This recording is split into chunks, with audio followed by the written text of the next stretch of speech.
Hello and welcome to English Today. This is DVD 9 and it's the first DVD of your lower intermediate level.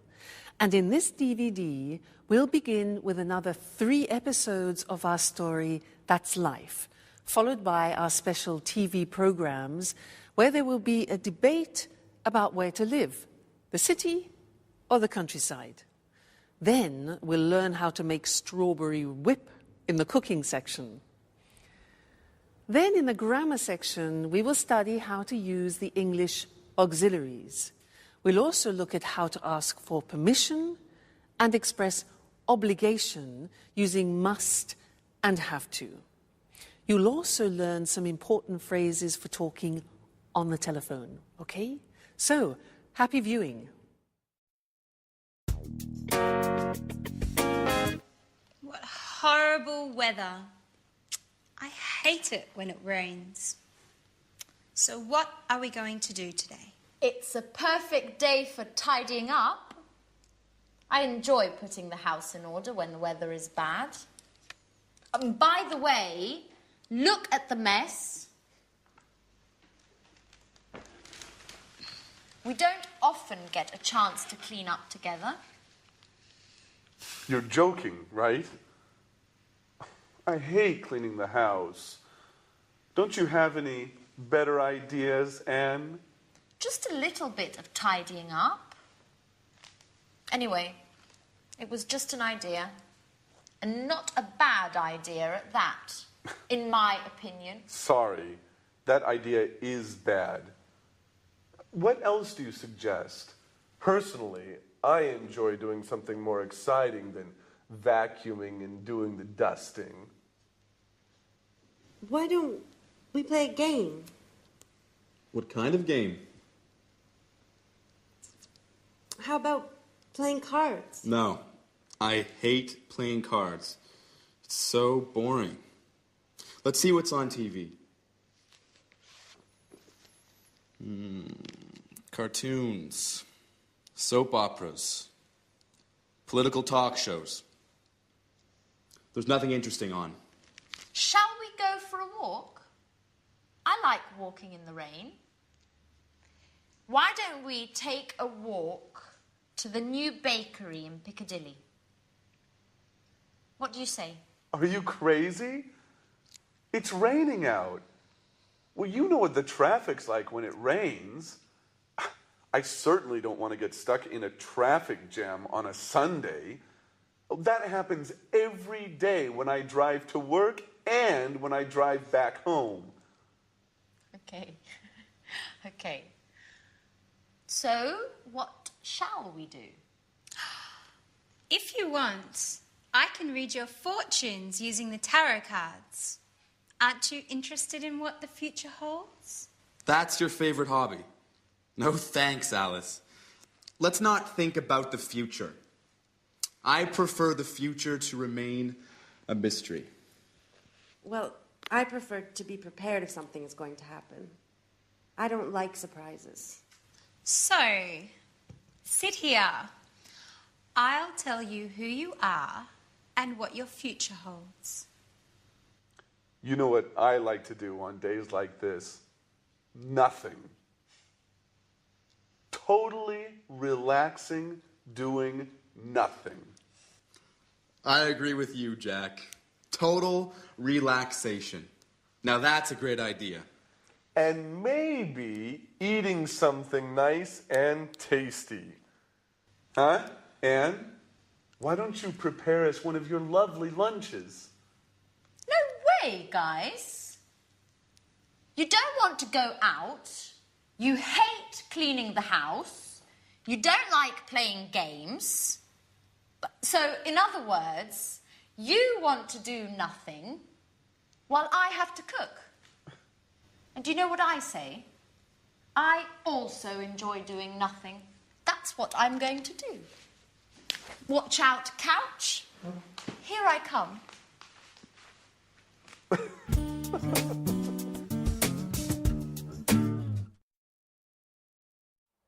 Hello Hello and welcome back to English Today, that live TV program where you can learn the English language. And in this lesson, I want to do some revision on the things that people don't like about the English language, the auxiliaries. Now, the exercise is simple. We're going to look at some of the auxiliaries that we've learned up to now. What are they? Well, we have learned am, is, are, do, does, and did. When do we use them? We use them in questions. Aha. This is the exercise. I have here some sentences in the positive form, and I want you to make questions using these auxiliaries. Okay? So, I'll give you an example. I say, he likes wine. You start the question with what? What? He likes wine. Now, this is the simple present tense. So, which of those auxiliaries do we need? Am, is, are, do, does, or did? Simple present tense. Exactly, we need do or does. Now, I said he likes wine. Third person. So which one? Does. Exactly, good. So the question is, what does he like? Get the idea? Great, let's continue. Number 2. I play tennis. I play tennis. What sport? All right, do I play? Very good. I play, simple present tense. We need do or does, the subject I. So what sport do I play? Great. Next one. They're coming at 7 o'clock. They're coming at 7 o'clock. What time? Yeah, now they are coming, present continuous, auxiliary. That's it. Fantastic. What time are they coming? All right? Present continuous, auxiliary, to be. Next one. She went to the cinema yesterday. She went to the cinema. Where? All right. Simple past tense. What do we need? We need did. So where did she go? Excellent. Very good. You see? Getting better. Next one. We had an ice cream after dinner. We had an ice cream after dinner. What had we? Simple past. Did. That's it. What did we have? Remember, the verb have always takes an auxiliary. So what did we have? Great. Next one. She's painting the front door. She's painting the front door. Which tense? Present continuous. So what, third person, is she painting? Very good. Next one. I was at home on Saturday. This is difficult. I was at home. Remember that the verb to be is an exception. I was is the past tense of the verb to be, and it doesn't take an auxiliary. So we don't need an auxiliary. The question is, where were you? That's difficult. Where were you? The verb to be, no auxiliary. Okay? They work in Paris. What's the tense? Simple present. Good. Where do they work? Excellent. And the last one, I'm living in Florence. I'm living in Florence. Where are you living? Fantastic. You're getting better all the time. You see, it's just a question of practice. So now let's look at the screen and see those written just to remind you once more, okay? So, He likes wine. What does he like? I play tennis. What sport do you play? They're coming at 7. What time are they coming? Present continuous. She went to the cinema yesterday. Where did she go? Simple past. We had an ice cream after dinner. What did we have? Simple past after dinner. Remember, have, you need the auxiliaries. She's painting the front door. Present continuous. What is she painting? Okay, so that's it. Keep practicing with your auxiliaries. They will be easier and easier. Now let's go back to our friends, where Alice is reading Sharon's tarot cards. Let's see what comes up. See you later. Bye.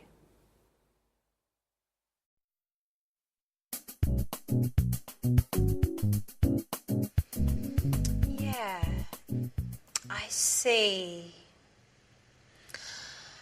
You are very shy and sweet-tempered, yet you are somewhat moody, and sometimes it seems you prefer to stay by yourself. Yeah, that's right. Sometimes I enjoy solitude. Just me and my thoughts. Yes, indeed. I see that you are worried about something, but that's not clear. I think it has something to do with a boy, or maybe it has something to do with your job. Yes, maybe you are going to get a new job. Wow. Definitely I like the second option. It's much better. But I don't know. Actually, this card means that love troubles are on their way. Sorry, Peter, but I see the shadow of another boy in your Sharon's heart. Don't be silly, Alice. Tell me more about this job instead. Okay, if you like. So you are very careful in your work, even if it seems you don't like it that much. Yeah, that's right. I like doing things right. If I can't work well, I prefer doing nothing at all. What's more, I'm very punctual. I hate being late. Yes, and you are also very modest. Thanks, Alice. Well, actually, I can't stand people who show off. They make me uneasy. Your tarot cards seem to know me very well. Well, you know, tarot cards never lie. That's why I want to investigate more about this mysterious boy. Come on, darling, they're not always right, are they? Yes, they are. I swear it. They always tell the truth. Oh, come on, girls. Stop it. How can you spend the whole afternoon talking nonsense? Why don't we do something more interesting? Why don't we all stop doing nothing and go out? Look, it has just stopped raining. How about strolling in the park? Yeah, that's a great idea. Let's go.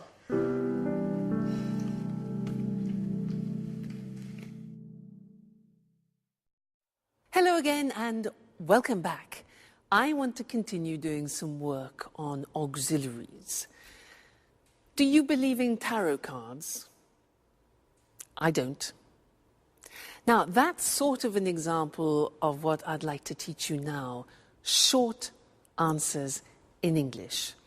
Usually in other languages, when you ask a question like, do you believe in tarot cards? People say yes or no. In English, it's a little bit more complicated. I can say, for example, do you believe in tarot cards? Yes, I do. No, I don't. So we take the auxiliary and we repeat it in the positive or the negative. So that's really quite strange. Other languages don't do that. As it's complicated, I want to go to the screen now and we can look at it written. It'll be easier for you. Very common. You'll hear it all the time. So, look at the example. Does he like wine? Instead of just saying yes or no, we take the auxiliary of the question and we say, yes, he does, or no, he doesn't. You see that? We repeat the auxiliary. Very unusual. Do you play tennis? Do is the auxiliary. Yes, I do. No, I don't. The negative, all right? So we always take the auxiliary of the question. Next one. Are they coming at 7 o'clock? We've changed tense. It's the present continuous, the auxiliary to be. So, yes, they are, or no, they aren't. Are they coming at 7 o'clock? Yes, they are. No, they aren't. Next. Did she go to the cinema yesterday? Did. Simple past. Repeat. Yes, she did. No, she didn't. Okay? Next one. Did you have an ice cream after dinner? Yes, we did. No, we didn't. Is she painting the front door? Is. Yes, she is. No, she isn't. Were you at home on Saturday? Now listen to this. Yes, I was. You take the verb to be and you put it in the correct form. So were you? Yes, I was. No, I wasn't. Okay? Is she in the bathroom? Is. Yes, she is. No, she isn't. Do they work in Paris?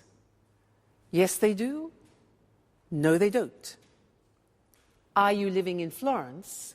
Yes, I am. Verb to be, are you? Yes, I am. No, I'm not. So you see, it's really quite unusual, isn't it? And it's not easy. It's not a spontaneous thing. You have to practice. So, do you understand? Yes, I do. No, I don't. All right, so those are your short answers. Have some fun with them. Keep practicing them. And I'll see you in our next lesson. Okay, bye.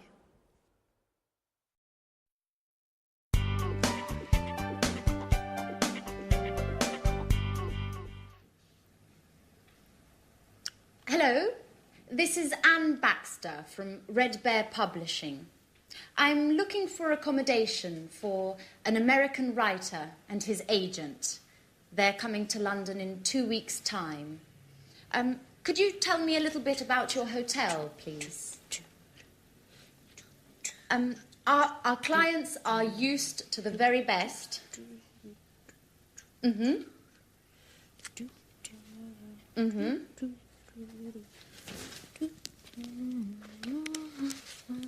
And do you also have a swimming pool?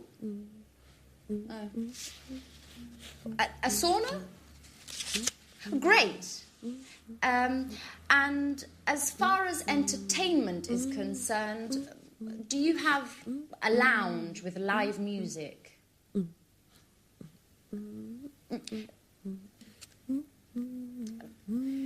Could you hold a moment, please? Sharon, stop humming, please.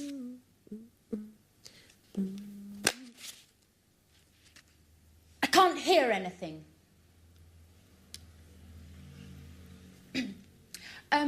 Okay, well, thank you very much for your help. I'll let you know as soon as possible. Right. Goodbye.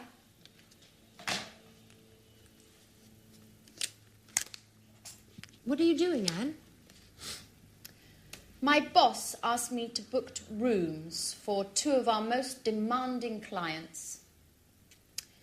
Well, they would like a quiet hotel near our publishing house Oh, and of course, with all the creature comforts.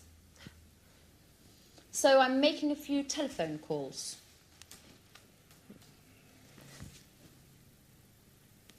And listen to this song for a moment. It's Ray Charles's last recording. It's fantastic. I've got a lot to do, Sharon.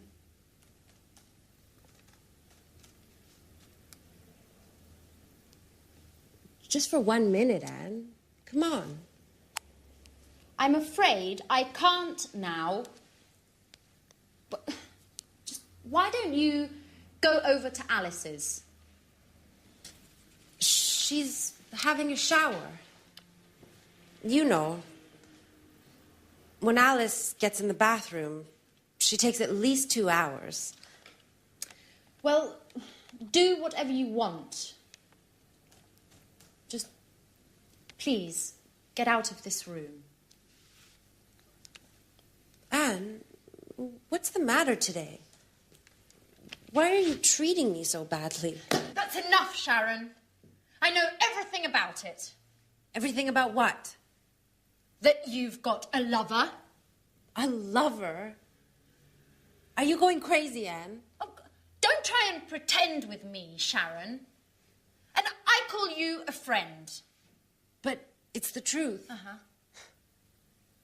And who is my romantic lover, by the way? You know. I'm talking about Jack. Jack? What are you talking about? The photograph. The one where you and Jack are kissing. It's not what you think, Anne. Uh-huh. So you tell me. You know, a picture says more than 1,000 words. That photo is from 3 years ago. We were engaged. Or what? But you and Jack were engaged. I know. I wanted to avoid stupid gossip. And also because of Peter. So now you're telling me that... Well, I can't believe it. I know. I didn't want to hurt your feelings. See, now you're angry with me. That's why. Well, you're right, Sharon. I am mad at you. And now I look like a fool. I'm sorry, Anne, really. No, my hair! What's going on? My God, It's Alice. Come on, let's go see what's happening. Guys, quickly! Help! My hair! Hello again and welcome back to English Today. Did you see that last episode of That's Life? Poor Anne. Well, sometimes the truth is difficult to hear, isn't it? Yeah. Oh, sorry. Sorry, I forgot to turn my phone off. This live television program. Just one moment. Hello? This is Louise speaking. Pablo, I'm afraid he's not here at the moment. Yes. Well, just one moment. I'll try and find out. Okay. Put it on hold.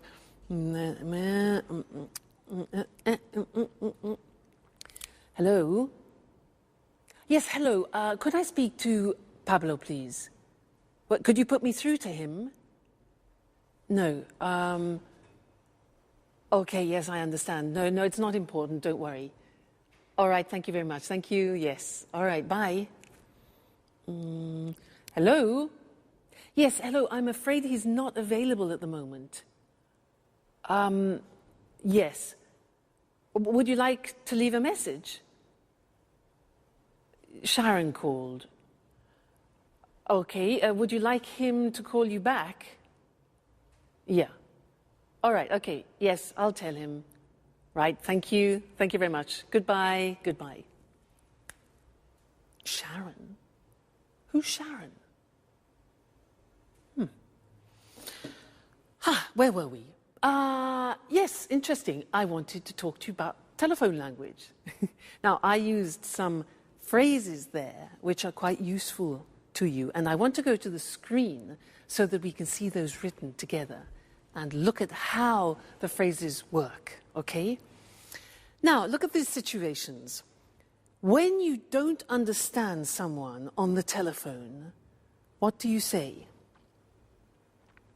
Can you repeat, please? No. No.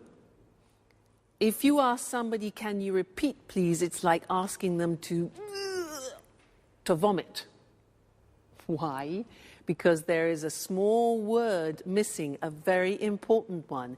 In English, you must say, can you repeat that?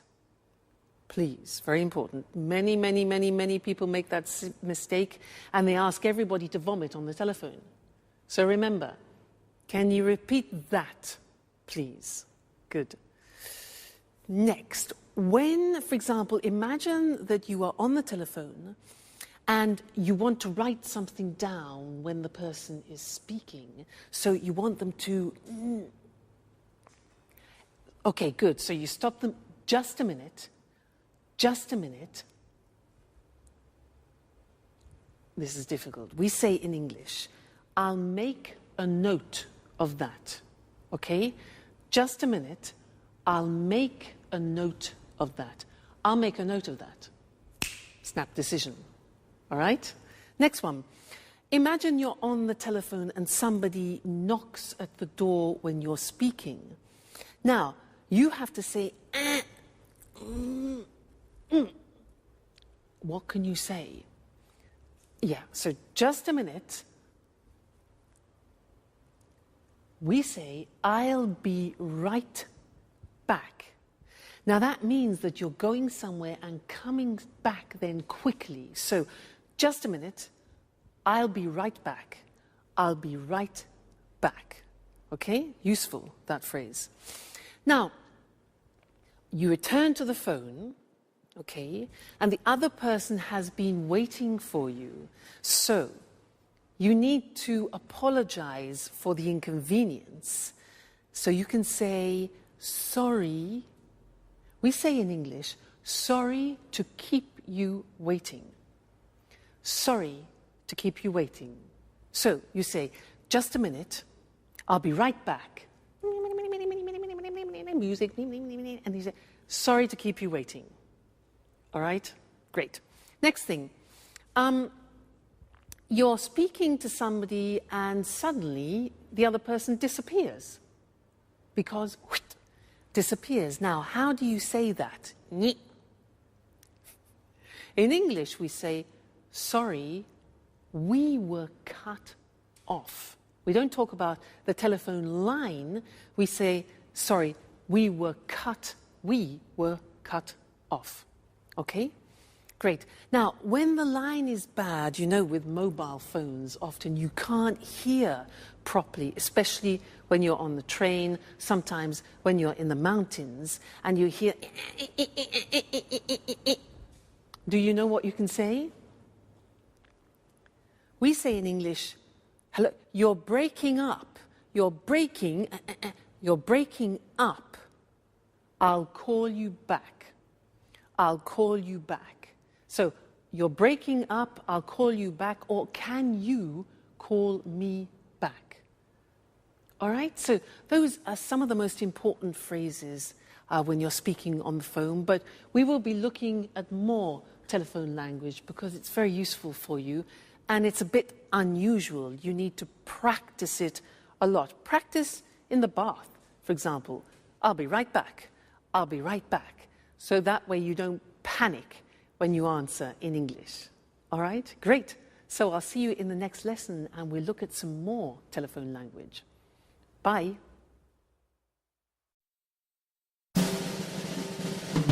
What's happening? Alice, why are you screaming? My hair! Look!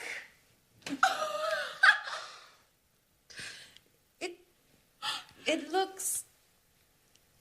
Your hair is green. I know.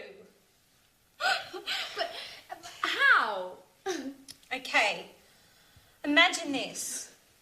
I'm washing my hair. Well, colouring my hair, actually. I want to change my look. My mobile rings. It's Tom.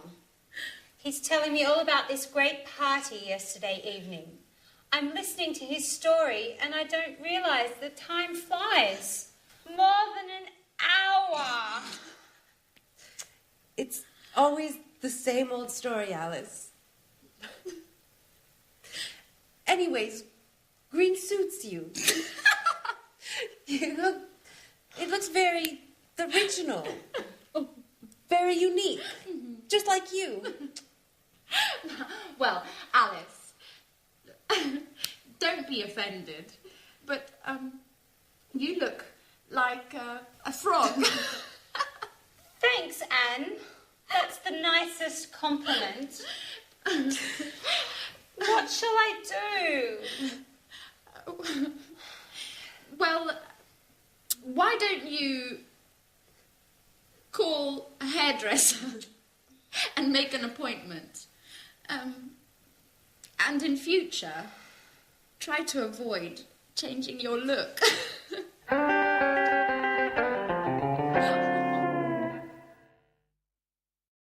Hello again and welcome back to your live TV program where you learn English.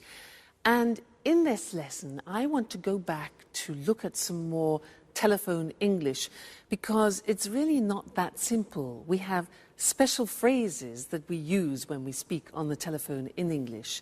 So to help us, let's go and look at those on the language screen, okay?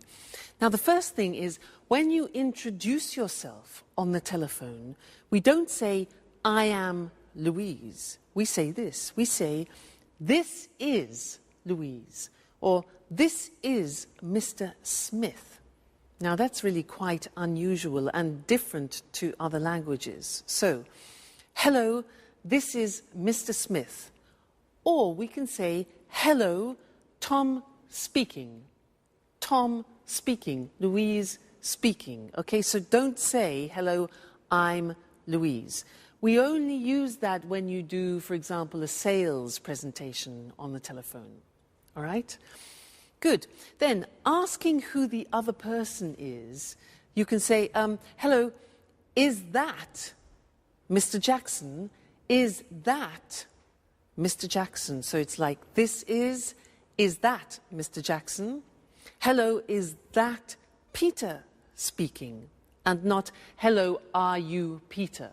Okay, is that? Good. Now, you want to ask to speak to another person. So what can you say? Well, you can say, hello, I'd like to speak to John, please. I'd like to speak to John. Or you can ask the questions, can I speak? Could I speak? May I speak to the managing director? Now, remember, may is very polite, could is neutral, and can is more informal. All right? Then we could also say, good morning, could you please put me through to Mr. Smith? Now, put me through to, which is difficult to say, put me through to, is like saying in American English, could you connect me to? All right? So that's connecting people. Now, when you connect a person, you can say, just a moment, I'll put you through to him. I'll put you through to him. You need to practice that a lot. I'll put you through to him. Or, yes, Mr. Smith is in. I'm trying to connect you now. Connect is the other word. And you can say, hold on, just a moment, please. That's to ask people to wait, okay? Good. Then leaving a message. You could say, you could ask, could you take a message, please? Could you take a message? Or can I leave a message? Then you could say, could you ask him or her to call me back? Could you ask him to call me back? All right? Then the last thing is taking a message. You can ask, can I take a message? Can I take a message? Or would you like to leave a message? All right, so there are some more fundamental and essential English language phrases that you use on the telephone, and I think you'll find them very useful. So, experiment, and I'll see you again very soon. Bye.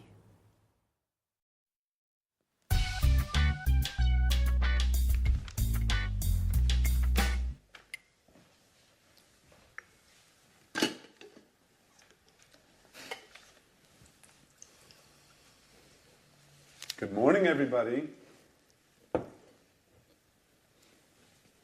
Can I ask you a question?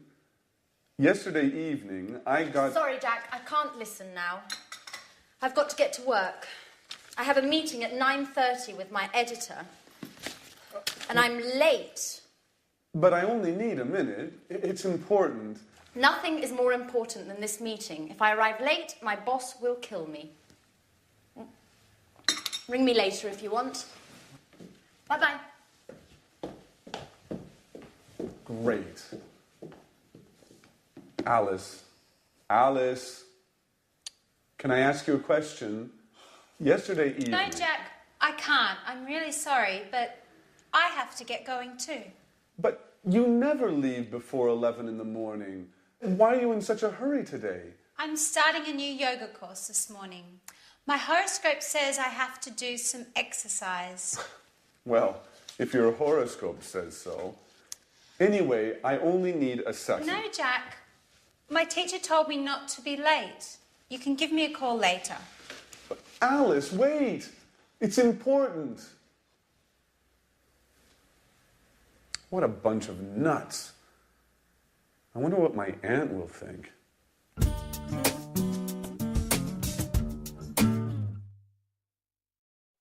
Hi again. Did you hear what Jack said? He said, what a bunch of nuts. Do you know that expression in English?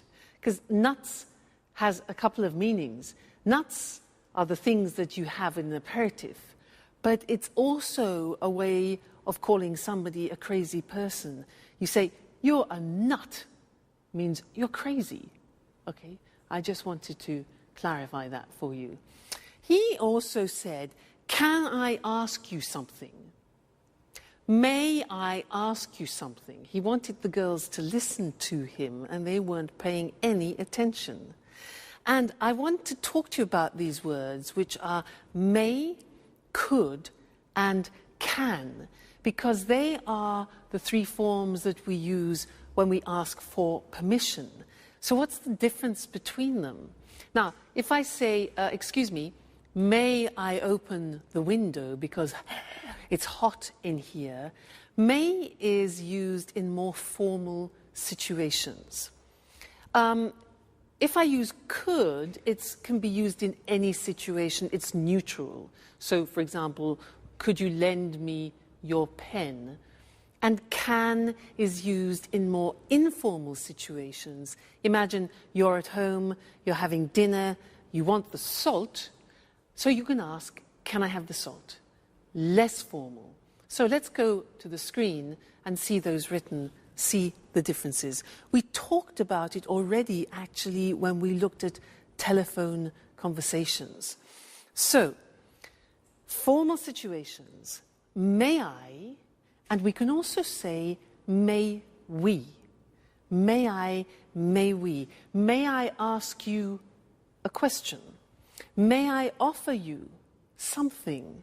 And may I have this dance? So remember, may for formal situations, it's very polite, okay? Then could for neutral situations, which means you can use it in any situation, really. Could I use your phone, please? Could I change the appointment? And could we meet later? All right, so very useful verb. It's good in all situations. And then can you pass me the salt? Please, more informal with your friends, your family, people you know well. Can I have some wine, please? And can I borrow the car tonight? So those are the examples, all right? May, could, and can. So remember, depending on who you are talking to, make that choice. May, could, or can. Let's go back to that's life. The girls are exhausted and Jack has a surprise for them. Let's see what it is. Bye.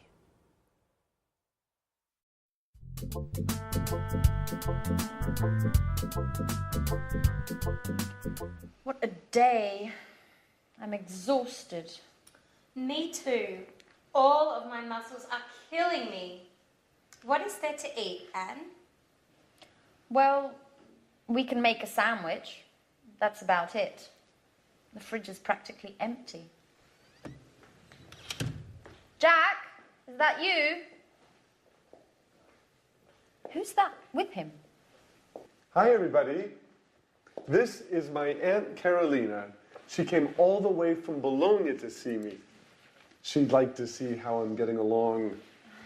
Well, good evening. Jack, why didn't you say anything? I should clean up. Look at the mess. Well, everybody was in such a hurry this morning.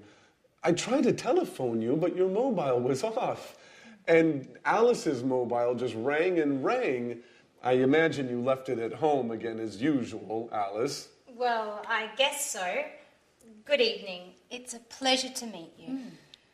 Well, well, only girls, eh? So, you are Alice. Alice, the interesting one of the house. And you are Anne, the housekeeper. Please, Aunt Carolina. So that's how you describe us. Come on. Aunt Carolina is only joking, right? And this is the wonderful house. Well, yes. But it's usually tidy. It's still very charming. Thank you. May I offer you something? Would you like to have a glass of wine, maybe? Yes, thank you, I would. Alice, could you get a bottle of wine, please? There isn't any wine. Anne, there isn't any wine. There isn't any beer. We have to do the shopping. Oh, well, I'm terribly sorry.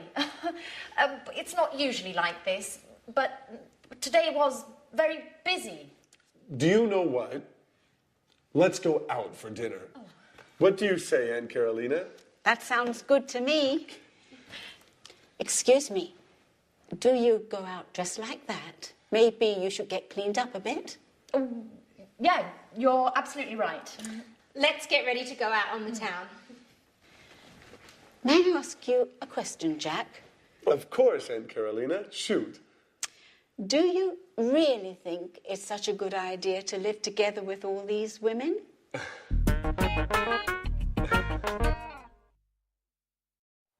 Well, hello, Mr. Monkey, and how are we feeling today? Let's check the thermometer. I know you're not well. Let's have a look. Good. Yes, the temperature has gone down. That's good news. Now, Mr. Monkey, you don't have to stay in bed any longer, okay, because your temperature has gone down, but you can't go out monkeying, not yet. You must stay indoors for another 3 days because you're not strong enough to go out yet, all right? You mustn't be too energetic. You can have relaxing baths and you can eat whatever you want, but you mustn't have any alcohol, okay, because you haven't finished your antibiotics and it could have a disastrous effect on you, all right? So you must finish your cycle of tablets. Now, let's see what else. Oh, yes, and you must drink a lot of water, maybe 5 liters a day, if you can manage that, okay?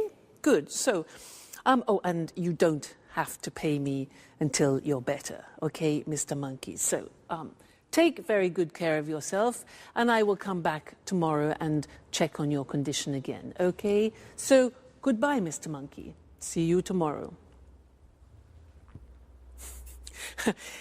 I became a nurse to show you other ways of using modal verbs. Now, so far we have studied can, could, and may. And these are verbs which help to change the meaning of the verb which comes after. They're called modal verbs. And here we were using verbs of obligation. Very interesting. Let's look at the screen and see those. Now, let's first go back to permission. Remember, we talked about can is a form of expressing permission, and I was giving him permission to do things. For example, you can eat whatever you want, you can go for walks, and you can't, however, that's not giving permission, you can't go monkeying or you can't go to work, all right? Then I talked about obligation, and this is very interesting. I used the verb must. Must followed by an infinitive without to. So, for example, you must finish the tablets, you must relax, you must stay at home for 3 days, and you must look after yourself.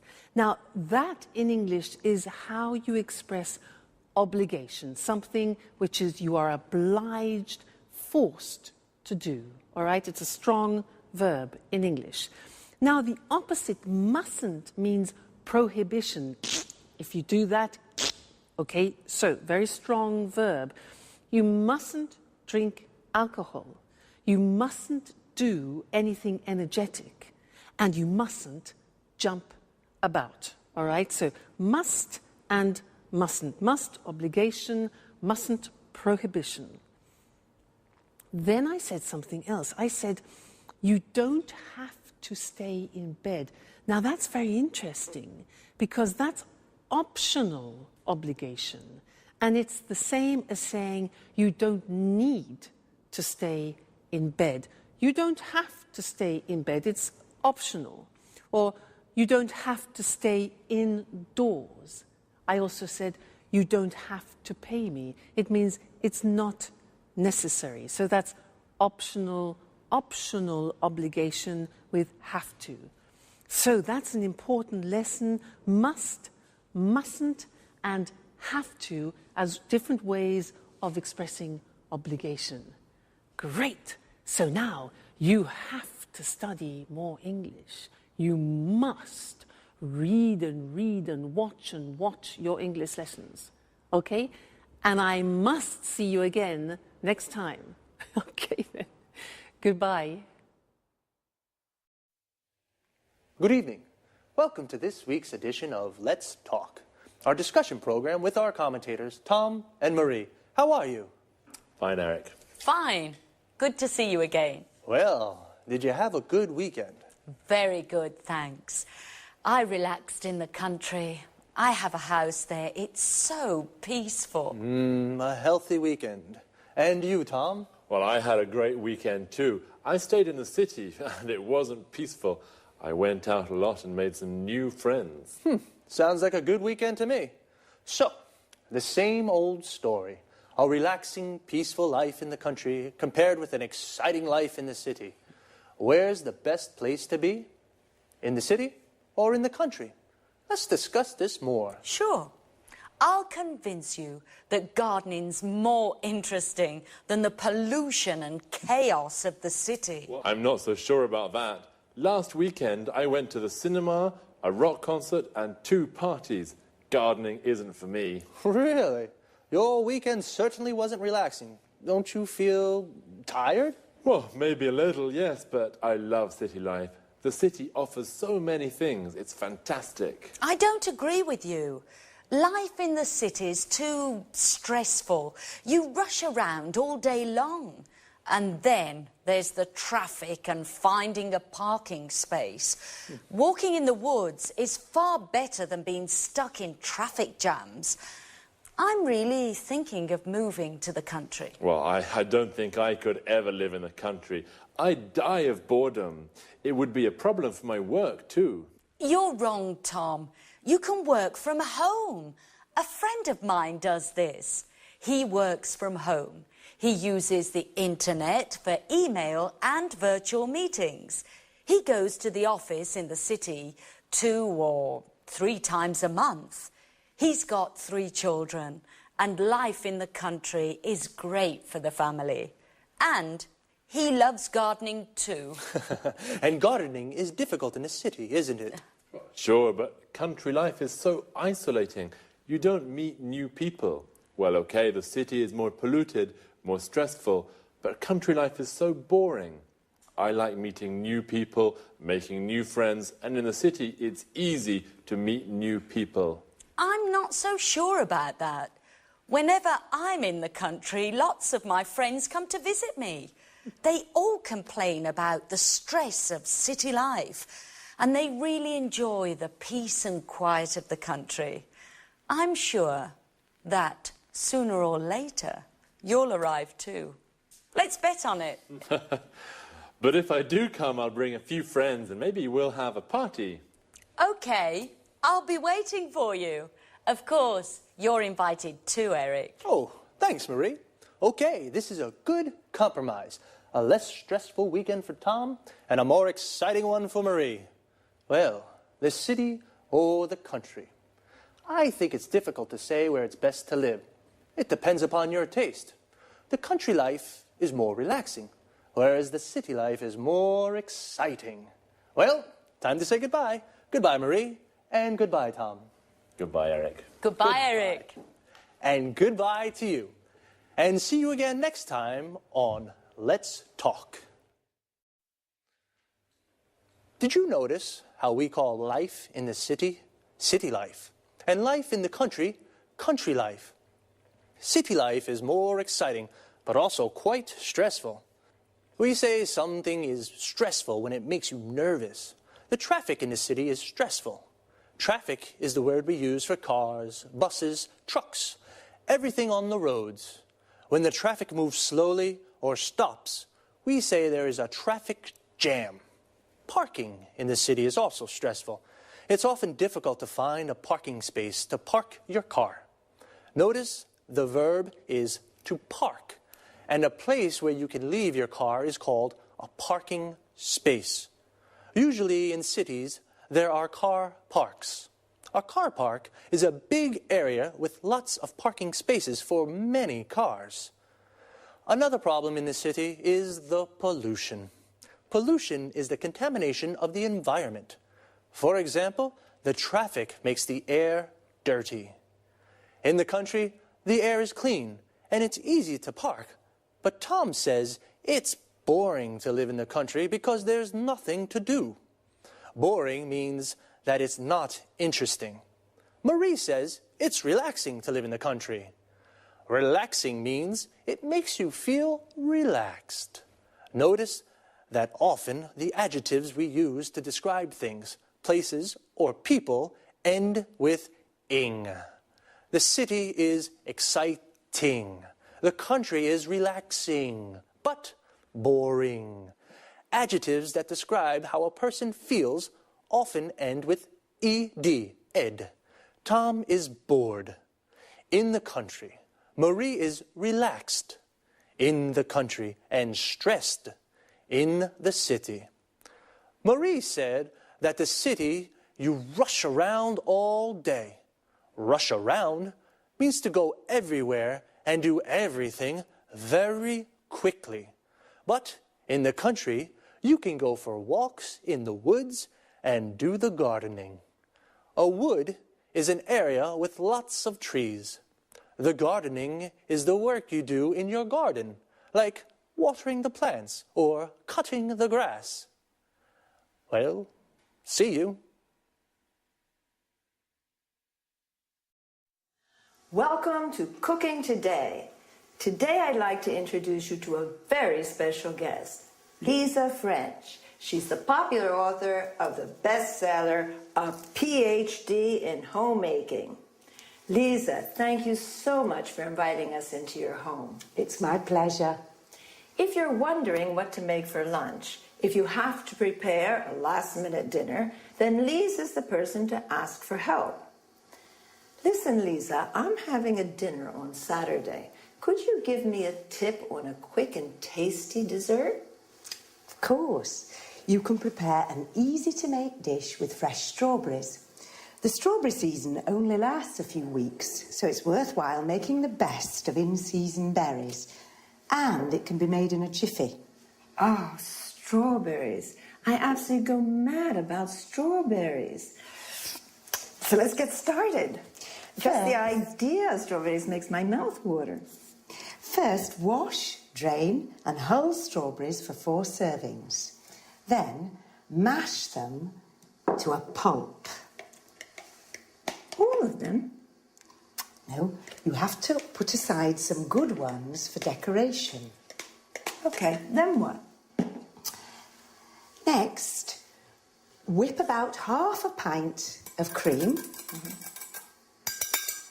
Then whisk 2 egg whites stiffly and fold into the cream.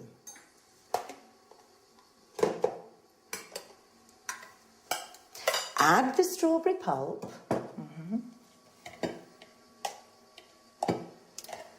And stir in 2 tablespoons of caster sugar. Does it need cooking? No. All you need to do is pour the mixture into individual goblets. Is that all? Don't forget to decorate each one with a bit of whipped cream and the whole strawberries you put aside. Now your dessert's ready to serve. Oh, it looks delicious. Let me have a taste right now. Yummy. This is sensational. If any of you have a request regarding homemaking, then please contact us at our studio, 800-332211, or send an email to cookingtoday@homemakingtv.com. Thank you, Lisa. We have so much to learn from you. Thank you for coming. Have you enjoyed the recipe? Well, now let's go over the language used in the interview. First of all, let's explain what a homemaker is. A homemaker is an expert in all matters concerning administration and running of a household, cooking, budgeting, sewing, etc. Lisa used some typical culinary terms. Drain means eliminating excess water from food after washing or boiling. You drain pasta, vegetables, and so on. Hull means removing inedible parts from the food, like peas, beans, or strawberries. Mash means crushing some food, such as potato or carrots, into a paste. Whip means beating to a fluffy consistency, as in whipping cream. Whisk means whipping, egg whites, for example, to a froth, incorporating air or until firm. We say whisking stiffly. Stir is moving a spoon around a liquid when we add one ingredient to another, and mix them together when we say stir in. Fold in means blending other ingredients to a whipped mixture, stirring gently. Pour means adding a liquid into a mixture or serving tea, coffee, water. Lisa also mentioned a goblet, which is a small cup with stem to serve fruit salad or ice cream. A pint, which is a unit of liquid measure equivalent to 568 milliliters, a UK pint, or 550 milliliters, a US pint. A tablespoon is also used as a unit of measure. In order to express appreciation about food, we say tasty, delicious, yummy, mouth-watering. Lisa said in-season berries to mean fresh fruit. Otherwise, we say out of season, not to be confused with the word seasoning, which means adding salt, pepper, and other spices to food. A berry is a small fruit, such as a strawberry, blackberry, raspberry, blueberry. Another useful term is serving. You can also say helping. It refers to individual portions of food. Well, I hope you've had a good time, and I'll see you next time.